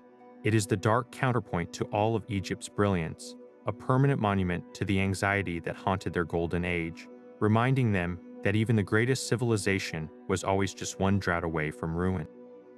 This relentless drive to expand agricultural land and control the unpredictable nature of the Nile reached one of its most ambitious peaks far from the river's main banks, in a vast natural depression to the west known as the Fam. For the pharaohs of the Middle Kingdom, this was not a remote oasis, but a frontier of immense potential, a blank canvas upon which they could project their hydrological genius. The Fam was a geological oddity, an enormous basin dipping below the level of the Nile, connected to the river by a single natural channel known today as the Bahr Yusuf. In its center lay a great body of water, Lake Moeris. For centuries, the lake's size had ebbed and flowed with the river's annual flood, but its potential was largely untapped. The Middle Kingdom rulers, particularly the visionary Amenemhat III, looked upon this landscape and saw not a swampy backwater, but the solution to a pressing national problem: how to feed a rapidly expanding population without relying solely on the volatile main river valley. What Amenemhat III and his engineers envisioned was nothing short of a complete re-engineering of the entire region's hydrology. Their goal was to transform the Fam from a passive recipient of floodwaters into a massive, regulated reservoir and a vast new province of incredibly fertile farmland. This was land reclamation on a scale never before attempted. The entire project hinged on their masterful manipulation of that single natural artery, the Bahr Yusuf. They didn't just dig a canal, they engineered a controlled flow system. They widened and deepened the channel to increase its capacity, but the true stroke of brilliance was the installation of a series of massive regulators and sluice gates at critical points along its length. Think of these not as simple dams, but as precision valves in a gigantic plumbing system designed for a whole region. The new managed flow of water worked like this. During the peak of the inundation, when the Nile was at its highest and most powerful, these sluice gates could be opened wide, instead of allowing the tremendous force of the flood to potentially overwhelm the main valley's basins. A significant portion of that excess water was now deliberately diverted into the Bahr Yusuf channel. This served a dual purpose. It acted as a safety valve, reducing flood pressure downstream, and it redirected that life-giving water toward the waiting basin of the Fam. The diverted floodwaters would surge down the channel and spill into the Lake Moeris basin, causing the lake to expand dramatically, its shoreline pushing back the desert. This wasn't a chaotic deluge, it was a calculated filling of a natural storage tank. Then, as the inundation began to recede in the main valley, the engineers would begin to slowly close the sluice gates, gradually reducing the flow into the Fam. Now, the second phase of the operation began. The giant, newly filled Lake Moeris became a monumental reservoir, holding an immense volume of water long after the Nile had receded back within its banks. A vast network of secondary and tertiary canals, all meticulously planned and constructed, branched out from the lake's new shores. Through this man-made circulatory system, water could be released in a controlled, metered fashion throughout the growing season. This meant that the thousands of acres of new land surrounding the lake, land that had been underwater just weeks before, could now be irrigated on demand. The soil, freshly deposited with that nutrient-rich Nile silt, was perfect for cultivation. The Fam was thus transformed from a flood-dependent wetland into a precisely watered agricultural powerhouse, capable of supporting multiple crops and harvests outside the rigid timetable of the natural river cycle. The scale of the achievement is almost difficult to overstate. Historians estimate this project added somewhere between 40 and 60,000 acres of new, high-quality farmland to the kingdom's portfolio, an area equivalent to dozens of modern large-scale farms. This wasn't just marginal land, it was some of the most productive soil in Egypt, now with a guaranteed water supply. To manage this new agricultural province, the state established new towns and resettled farmers, creating a thriving, planned community centered entirely on this engineered landscape. The success of the Fam project became the ultimate testament to the power of the Pharaoh. It demonstrated an ability not just to manage nature's bounty, but to actively improve upon it, to literally create new land from water and desert. The surplus grain produced here would have been enormous, flowing directly into the state's granaries and further insulating the kingdom from famine. The Fam stands as a permanent monument to a civilization that had moved beyond mere adaptation to its environment and had begun audaciously to reshape that environment to its will. And so, after the grain was safely threshed, winnowed, and measured, after the scribes had completed their meticulous accounts and the state's share had flowed into the towering granaries, the air in the Nile Valley finally shifted. The intense, sweltering anxiety of the harvest gave way to an overwhelming, collective sense of relief and triumph. This was the moment the entire year had been building toward, a time for the community to exhale and celebrate its survival and success. The harvest festival was not a single event, but a series of joyous, deeply spiritual celebrations that swept through every town and village, transforming the landscape from a place of back-breaking labor into a vibrant stage for gratitude and communal bonding. At the heart of these festivities was the powerful need to give thanks to the deities who govern the forces of nature. The most prominent of these was Min, the god of fertility and regeneration, often depicted in a strikingly ithyphallic form, clutching a flail in one raised hand. His image was not meant to be vulgar, but was a potent, explicit symbol of creative power and agricultural potency. The chief festival in his honor coincided perfectly with the start of the harvest, a public acknowledgement that the bounty they were gathering was a direct result of the fertile, life-giving forces he embodied. The celebrations would begin with a magnificent procession. The statue of the god, housed in a small portable shrine, would be carried from his temple by teams of priests. They wouldn't walk quietly. The air would be filled with the sounds of music from sistrums and flutes, the rhythmic clapping of participants, and the chanting of hymns. The procession would make its way to the fields themselves, symbolically bringing the god to witness the fruits of his divine power. But the gratitude didn't stop with Min. Another crucial figure was Renenutet, the harvest goddess, often depicted as a cobra or a woman with a cobra's head. Her domain was more specific and intimate. She was the guardian of the granaries, the protectress of the harvested grain, and she was believed to be present in every sheaf that was cut. She was the embodiment of the success of the harvest itself. Farmers would leave small offerings for her in the corners of their fields, a handful of the first cut grain, a small libation of beer, hoping to secure her continued favor for safe storage and protection from rot and pest. To honor her was to acknowledge that the work wasn't truly finished until the grain was secure, and her favor was essential for making it through the year ahead. The feasting that followed these religious ceremonies was where the entire community came together. This was a time of rare and welcome abundance. The state, recognizing the critical importance of morale and social cohesion, would often authorize the distribution of extra rations from the granaries. This meant that for a short, glorious period, the standard daily fare of bread and beer was dramatically supplemented. The smell of roasting meat would fill the air as cattle, sheep, and goats were slaughtered for communal meals. There would be fresh fish from the Nile, baskets of dates and figs, cucumbers, and onions, a true feast for the senses.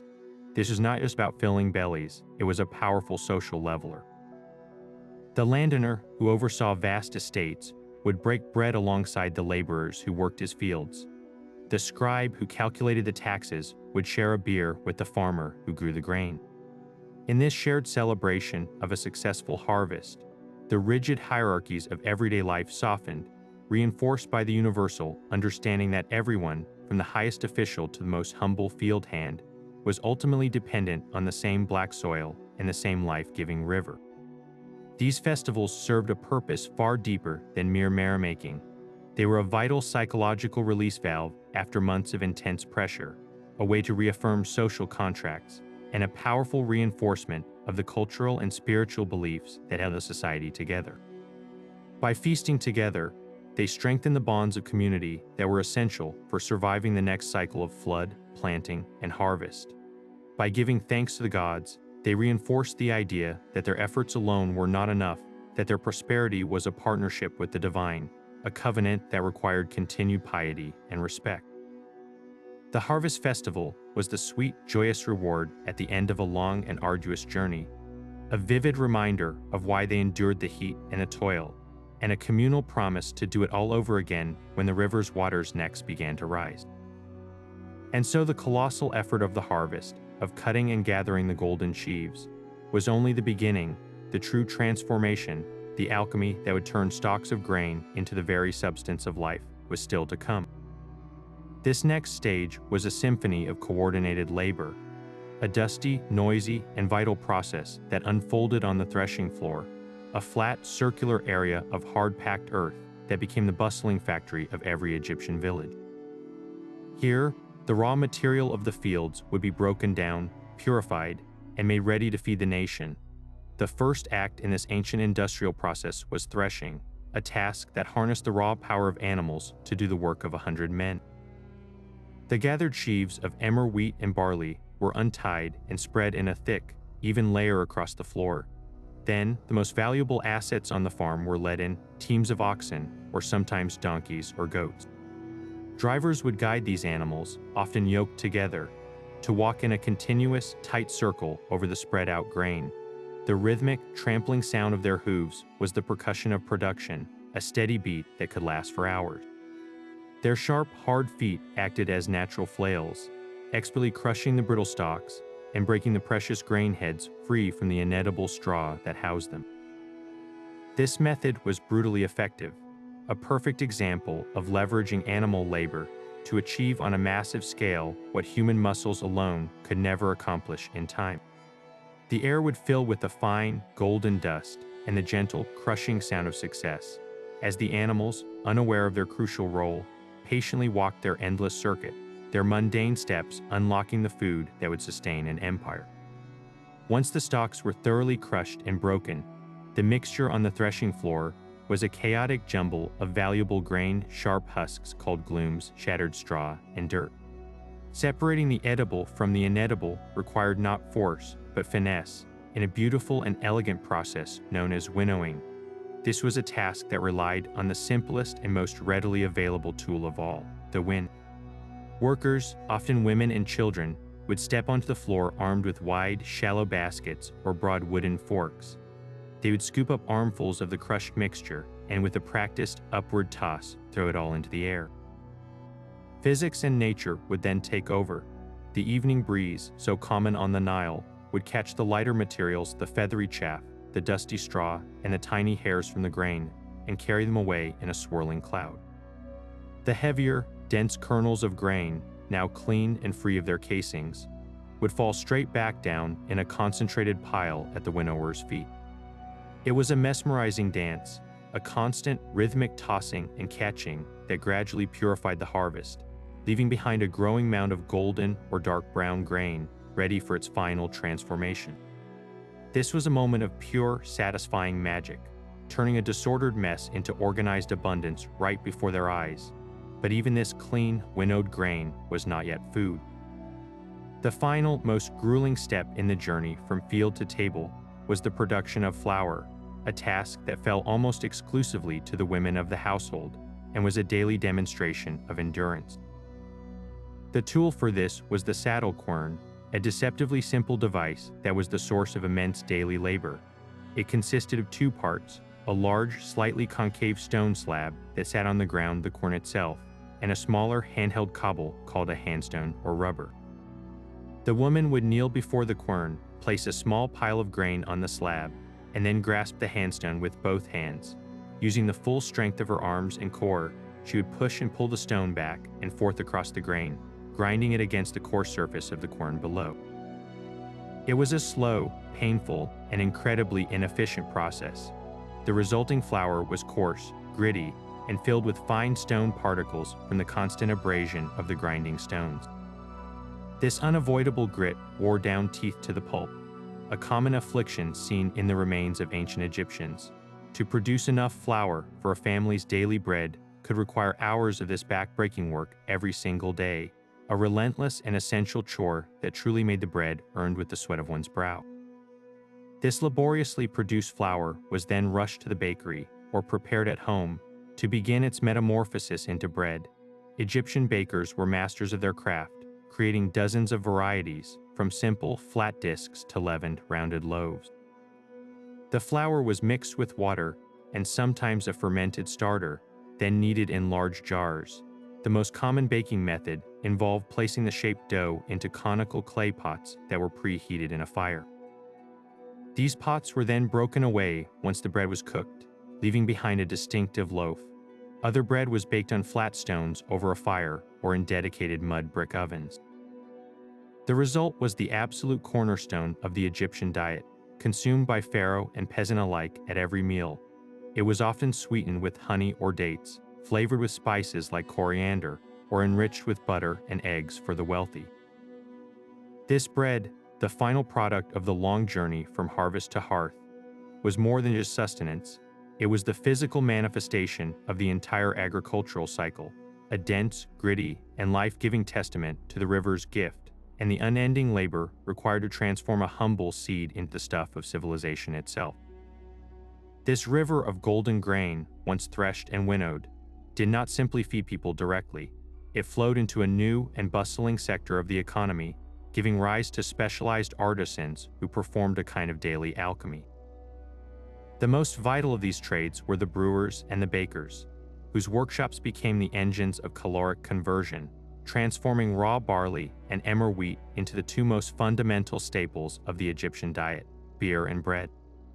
Their work was so deeply intertwined that they were often part of the same operation, and their products were so essential that they were represented by a single hieroglyph in the offering formula for the dead.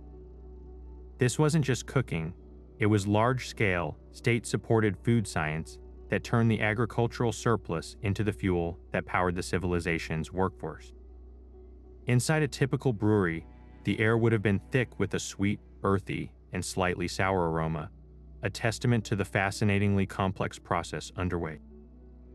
The primary ingredient was barley, but not in the way we might expect.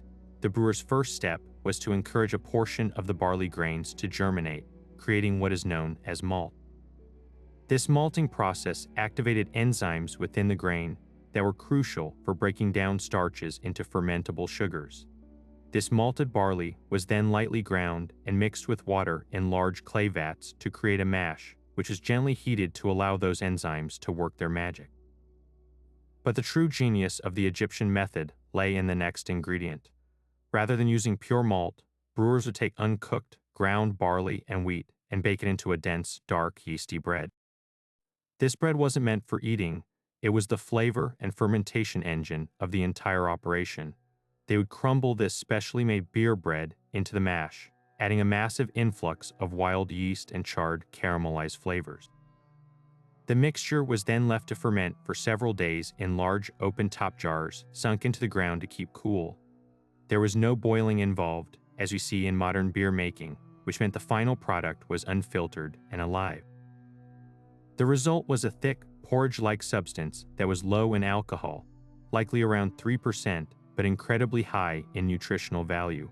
It was packed with vitamins, calories, and probiotics, making it a safe, stable, and highly nutritious source of hydration in a world where drinking plain water from the Nile could be dangerous. Workers on state projects received a daily ration of this beer. It was literally liquid bread, an essential part of their wage and their caloric intake. It was consumed by everyone, from children to the elderly, and was considered a gift from the gods, specifically Osiris. The brewery was therefore not a tavern for leisure, but a critical piece of public health and economic infrastructure.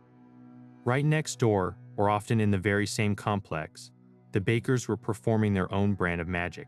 Their primary challenge was the nature of emmer wheat, whose grains were tightly enclosed in a tough, inedible husk. Milling this grain was the first, labor-intensive hurdle, accomplished by women grinding it daily on saddle querns into a coarse, gritty flour. This flour was then brought to the bakery, where it was mixed with water, and sometimes yeast from the brewery or naturally occurring wild starters, to create a dough. Egyptian bakers were remarkably inventive, producing a staggering variety of breads. Over 40 distinct types have been identified from tomb paintings and archaeological remains. There were dense, flat loaves, leavened conical rolls, and spiraled, sweetened pastries often flavored with honey, dates, coriander, or figs. The most iconic baking method involved preheating conical clay pots deep within a bed of hot ashes. The baker would shape the dough into a ball, place it into the scorching hot pot, and then heap more hot ashes and embers around it. The clay would act as an oven, baking the bread from all sides. Once cooked, the pot had to be broken away to retrieve the finished loaf, giving it a distinctive shape. Other loaves were baked on flat stones over a fire or in more sophisticated mud brick ovens. The bread was often so coarse that it contained tiny particles of sand and stone from the grinding process, which wore down the teeth of the population over a lifetime. Yet, this bread was absolutely sacred. The word for it, ta, was synonymous with food itself. It was the ultimate symbol of life and prosperity, the physical manifestation of the sun god's bounty, and the central offering left in tombs to sustain the deceased in the afterlife. The existence of these specialized, full-time professions is a direct window into the incredible level of social organization and urbanization that Egyptian agriculture made possible. A farmer could focus solely on growing grain because he knew the state's distribution system would provide him with bread and beer from centralized production facilities. This division of labor meant that not everyone had to be directly involved in food production. It freed up a significant portion of the population to become the artists, soldiers, scribes, priests, and architects who built the iconic structures and administered the empire. The brewer and the baker were the vital bridge between the fields and the city, between the raw product of the land and the sophisticated civilization it sustained. Their daily work translated the abstract success of the harvest into the tangible, edible reality that fed the millions and allowed human energy to be directed toward art, architecture, and governance, proving that true civilization begins not just with the growing of food, but with its skilled and innovative transformation. But this river of grain did more than just feed the people of Egypt. It became the nation's most powerful form of currency on the international stage. The pharaohs quickly realized that their agricultural surplus was a strategic asset, a lever of influence that could be wielded with far greater effect than any army. In a world where famine was a constant specter, the ability to control vast reserves of food was the closest thing to possessing a superpower. This abundance allowed Egypt to project its power not through conquest alone, but through calculated generosity and shrewd trade, weaving a web of economic dependency that stretched across the ancient Near East. One of the most dramatic examples of this food diplomacy unfolded during a period of intense rivalry. The Hittite Empire, centered in the rugged highlands of Anatolia, was Egypt's greatest geopolitical foe. Their legendary clash at the Battle of Kadesh under Ramesses II had ended in a stalemate, leading to history's first recorded peace treaty. This fragile peace was put to the ultimate test years later when a devastating famine struck the Hittite heartland. Their own agricultural systems, vulnerable to the less predictable climate of Anatolia, collapsed. Facing the complete disintegration of their society, the Hittite king, Hattusili III, was forced to swallow his pride and send a desperate plea to his former enemy. In a remarkable letter that survives on clay tablets, he appeals directly to the Egyptian pharaoh Merneptah, Ramesses' successor, not for soldiers or weapons, but for life itself. There is no grain in my lands are dying. This was an unprecedented moment. The pharaoh faced a critical choice: let his rival starve and potentially collapse, creating a dangerous power vacuum, or extend a hand and secure a powerful, grateful ally. He chose the latter. In a breathtaking display of statecraft, Merneptah authorized the shipment of a massive fleet of grain-filled cargo ships to the Hittite ports. This was no small gift. It was a literal lifeline that saved an empire from extinction. In return, the Hittites were bound to Egypt not by force, but by a debt of survival, ensuring generations of peaceful and preferential relation. The grain shipment transformed a bitter enemy into a loyal client state, proving that a holdful of wheat could achieve what 10,000 soldiers could not. Beyond these grand acts of famine relief, Egypt's grain formed the bedrock of a vast and sophisticated trade network. The pharaoh's warehouses were, in effect, the ancient world's central commodity exchange. Egyptian grain was a universally accepted form of hard currency, used to purchase the luxury goods and strategic materials that the Nile Valley itself could not produce. The most famous of these trade goods was the magnificent cedar wood from the distant forest of Byblos in modern-day Lebanon. This fragrant, rot-resistant timber was absolutely essential for Egyptian civilization. It was the only wood strong enough and long enough to be used for the sacred barks that carried statues of the god during festivals, for the towering masts of the Royal Navy's ships, and for the massive doors and supporting beams in grand temples and palaces. But the Lebanese princes of Byblos had no need for more grain. Their own lands were fertile, so the Egyptian trade missions became complex multi-party exchanges. Egyptian grain would be shipped to other grain-poor ports, and the wealth generated from those sales would then be used to acquire the coveted cedar, which was then transported back to Egypt. This system turned Egyptian agricultural surplus into a global currency, funding the acquisition of everything from Nubian gold and ivory to Aegean olive oil and Anatolian silver. This economic dominance created a self-reinforcing cycle of power. The grain surplus funded the state's ambitions, which in turn required more resources, which were acquired with more grain. The stability of the Egyptian state, guaranteed by its full granaries, made it the most reliable trading partner in the region.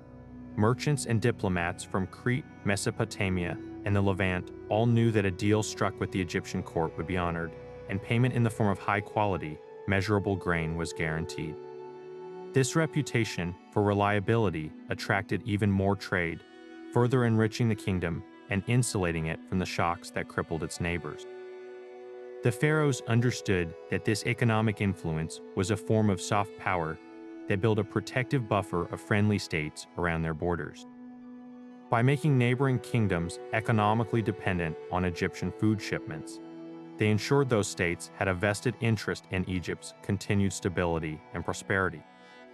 A revolt or an interruption in trade would mean not just political estrangement, but hunger for their own people. In this way, the humble farmer sowing seeds in the black soil of Kemet was not just feeding his family. He was funding the diplomatic missions, enabling the grand construction projects, and securing the foreign alliances that elevated Egypt from a powerful kingdom to a truly legendary, enduring empire whose influence was felt in every corner of the ancient world. Yet the echoes of their genius did not fade with the decline of the pharaohs. Instead, the agricultural principles born on the Nile seeped into the very foundations of subsequent empires, leaving a legacy that would literally feed the growth of Western civilization. The most direct and tangible line of influence can be traced through the basin irrigation system, a masterpiece of hydrological management that became a textbook model for any society seeking to wrest plenty from scarcity. When Alexander the Great conquered Egypt and his general Ptolemy established a new dynasty, he inherited this fully realized, state-controlled agricultural machine. The Ptolemies, being shrewd Hellenistic rulers, did not dismantle it. They became its obsessive managers, adding layers of Greek bureaucratic efficiency to the ancient Egyptian framework. They maintained the Nilometers, expanded the canal networks, and enforced the grain tax with even greater precision, turning Egypt into the breadbasket for the entire Greek-speaking world. The vast shipments of Egyptian wheat that fed the populace of Athens and other Aegean cities were the direct result of this system's continued operation under new management. This knowledge was then passed, like a baton, to the next great Mediterranean power, Rome. The Roman annexation of Egypt following the defeat of Cleopatra and Mark Antony was arguably one of the most consequential economic acquisitions in ancient history. The Romans looked upon the Nile Valley with awe and avarice, recognizing it for what it was, the most reliable and productive agricultural engine on the planet. They formally designated Egypt as the personal property of the emperor and its wheat harvest as the key to stability in the city of Rome itself. The Roman poet Juvenal famously quipped that the Roman populace cared only for bread and circuses, and that bread was overwhelmingly Egyptian. The grain dole that pacified 1 million inhabitants of the imperial capital relied on a fleet of massive cargo ships, the naves corbeti, making dangerous biannual journeys across the Mediterranean from Alexandria to Ostia. The entire system, the state granaries, the tax in kind, the distribution to a metropolitan population, was a scaled-up, Romanized version of the pharaonic model. Roman agronomists like Pliny the Elder studied and wrote about Egyptian methods, particularly their use of the shaduf, which they admired for its elegant simplicity. The Roman concepts of large-scale estate management and the vital connection between stable food supply and political power were lessons learned directly from the Nile. Beyond the grand infrastructure, the very biological building blocks of Egyptian agriculture traveled across continents. The specific strains of emmer wheat and barley cultivated for millennia in the fertile silt of the Nile were among the most robust and high-yielding in the ancient world. Through trade and conquest, these seeds found their way across the Mediterranean, becoming foundational to the agricultural repertoire of the Greeks, Romans, and later European societies. The Egyptian preference for certain varieties, selectively bred for resistance to disease and adaptability to irrigation, created a genetic reservoir that improved harvests elsewhere. Furthermore, many of the garden crops that flourished in the small plots beside Egyptian homes, onions, garlic, lentils, lettuce, and certain varieties of melons and cucumbers, became staples across Europe, introduced and popularized through the extensive trade networks that centered on Alexandria. The Egyptian diet, in a very real sense, became the Mediterranean diet. Perhaps the most profound and often overlooked legacy is the conceptual one. The Egyptian model demonstrated for the first time on such a colossal scale that human society could, through collective organization and intelligent water management, free itself from the tyranny of unpredictable rainfall. They proved that a river could be not just a source of water, but a predictable partner in creating abundance. This idea that the environment could be actively engineered for human benefit was their greatest export. It inspired the sophisticated irrigation systems of the Nabateans in Petra, influenced the Qanat systems of Persia, and laid the philosophical groundwork for every major hydraulic civilization that followed. The Grand Canal systems of later eras, from the rice paddies of Asia to the aqueduct-fed fields of the Roman world, all owe a conceptual debt to the farmers who first divided the Nile flood into a geometric grid of life-sustaining basin. Their genius was to show the world that with enough foresight, cooperation, and respect for natural cycles, humanity could not only survive in a challenging landscape, but could thrive, building a surplus so great it would allow for the pursuit of art, architecture, science, and all the magnificent trappings of civilization itself. We often picture ancient Egypt through a golden haze of pharaohs and pyramids, imagining a timeless, almost serene existence along the Nile. It's easy to romanticize it, to see the farmers as peaceful figures tending their fields in a land of eternal sunshine and bounty. But the truth is far more gritty, far more human, and it makes their achievements all the more astonishing. The reality for the average farmer was a life of relentless, sun-scorched toil, locked into a system of immense pressure and uncertainty, where one bad season could spell disaster. Let's strip away the glamour. This was not a life of rustic simplicity. The Egyptian farmer, or merit, was the backbone of the empire, but he bore its immense weight on his shoulders. His existence was defined by a triple burden: the unforgiving sun, the overwhelming demands of the state, and the terrifying whims of nature. His work was brutally physical. There were no comfortable leather gloves or steel tools. His tools were simple wood, stone, and copper, which blistered hands and strained muscles. He worked under a sun so intense it could cause heat stroke, in fields filled with snakes and scorpions, and in canals where a lurking crocodile could mean a horrific end. The beautiful, life-giving Nile was also a source of bilharzia, a debilitating parasitic disease that would have afflicted countless workers, causing chronic pain and exhaustion. This was the daily, unspoken physical cost of feeding a civilization. Then came the demands of the state, which were absolute. The idea of a free peasantry owning their land and enjoying their full harvest is largely a myth. In reality, all land ultimately belonged to the pharaoh, and farmers were essentially tenants or laborers on vast estates owned by the crown, temples, or wealthy nobles. The infamous tax assessor, the scribe with his palette and papyrus scroll, was not a friendly accountant, but often a figure of anxiety. His measurements and calculations determined your life. The tax rate was typically 1/5 of your yield, but it wasn't a simple flat tax.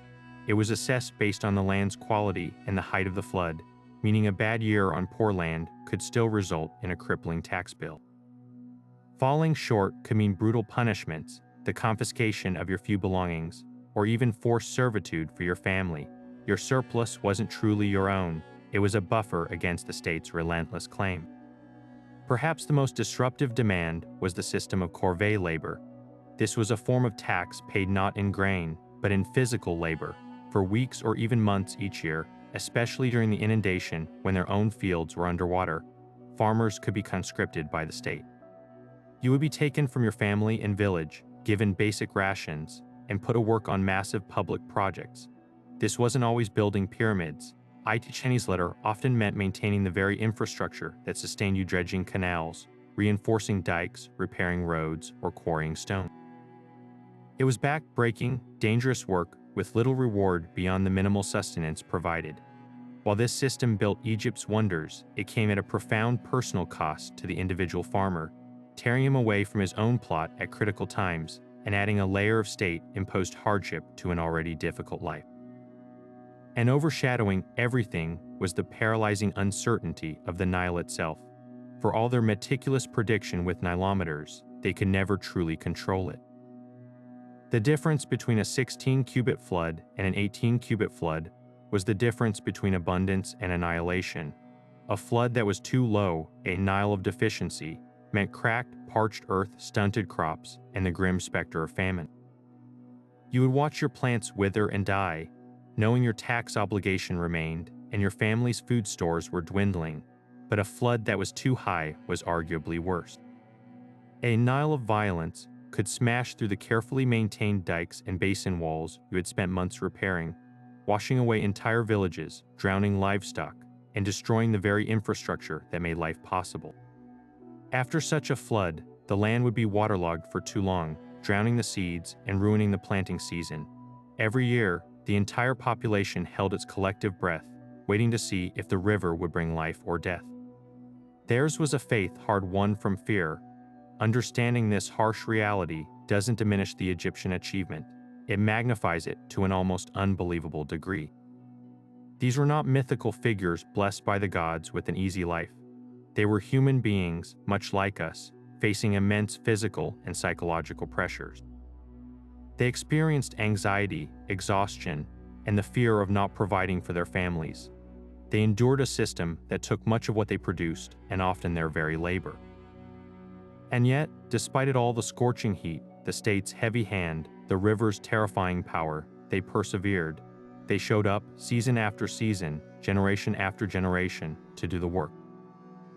They refined their tools, perfected their irrigation techniques, and cooperated on a massive scale. Their success wasn't born from idyllic peace, but from resilience honed in the face of relentless adversity. The monuments they built for the pharaohs are stone testaments to state power, but the true, enduring monument to the Egyptian farmer is the civilization itself, a society of millions that thrived for 3,000 years because of their stubborn, sun-baked, and incredible perseverance. So as we reach the end of our journey, it's worth stepping back to see the entire magnificent system for what it truly was, not a collection of isolated parts, but a perfectly interlocking set of pillars, each one essential to holding up the entire civilization. At the very base was the river itself, the life-giving Nile, that predictable, renewing force of nature that set the rhythm for everything, but the river alone was just potential.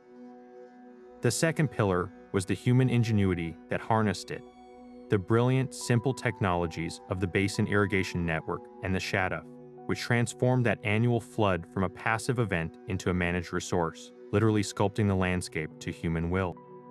The third pillar was the biological engine, the specific hardy crops like emmer wheat and barley, whose incredible caloric yield could be stored for years, forming the edible currency that everything else was built upon.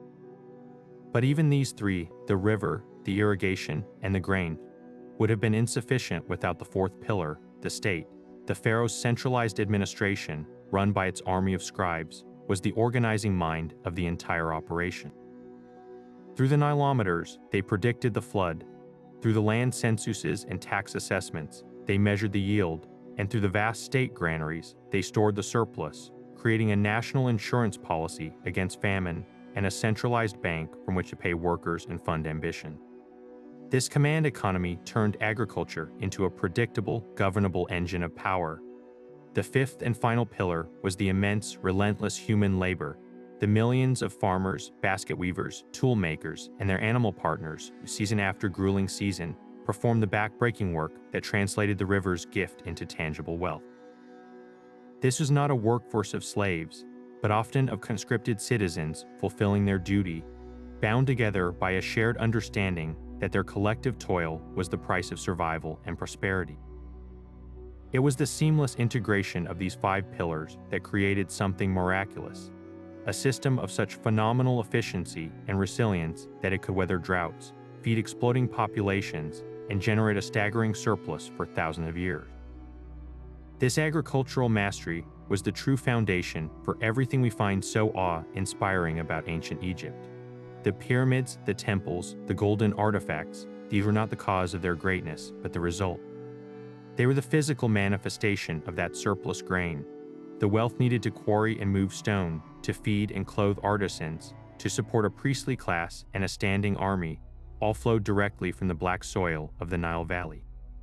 The longevity of their culture, their stability, their ability to develop writing, astronomy, and medicine, all of it was rooted in the security that comes from a full stomach and a well-stocked larder. Their greatest monument was not a tomb of stone, but a civilization built on grain, a testament to what humanity can achieve when it learns to work in harmony with nature's rhythms, organizing itself with foresight and cooperating on a colossal scale. That is the enduring lesson of the Egyptian farmer, a legacy written not in hieroglyphs, but in the very fact that they fed millions, and in doing so, built a world that has captivated us for millennia. So the next time you stand before a photograph of the Great Pyramid or marvel at the golden mask of Tutankhamun, I want you to try and see something else. Look past the stone and the gold and see the fields. See the endless shimmering expanse of emmer wheat and barley. Hear the rhythmic swoosh of the flint sickle and the lowing of oxen on the threshing floor. Smell the yeast from a million loaves of bread and jars of beer. These timeless treasures were not paid for with gold, but with grain. They are the ultimate monument not to a pharaoh, but to the nameless, countless farmers whose sweat and ingenuity literally built the foundation of this incredible civilization.